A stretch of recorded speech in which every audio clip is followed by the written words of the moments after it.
Welcome to Man Does Tech, where I solve the problems you didn't even know you had. In this video, I will explain how to play Sonic Mania on mobile. Many fans want to enjoy this beloved retro-style platformer on their phones or tablets, and thankfully, there are several ways to make that happen. We'll cover the most accessible options, from official releases to other popular methods, ensuring you can spin dash through Green Hill Zone wherever you are. Get ready to bring the fast-paced fun of Sonic Mania right into your pocket. The most straightforward way to play Sonic Mania on your mobile device is through Netflix games.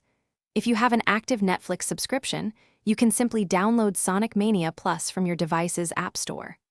Once installed, just log in with your Netflix account, and you're ready to jump into the action.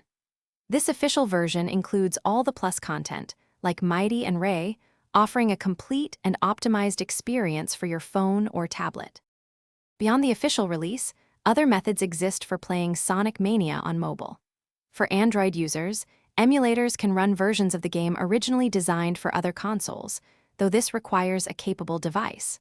Alternatively, cloud gaming services stream the game from powerful servers directly to your phone or tablet.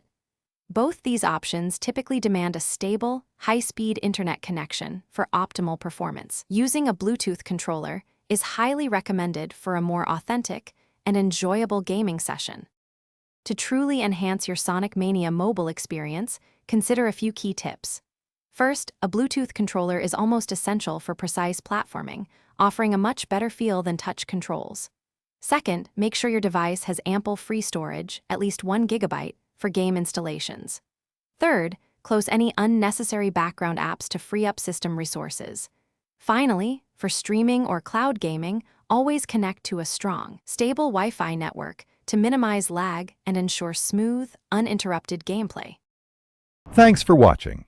If you found this helpful, don't forget to like and subscribe.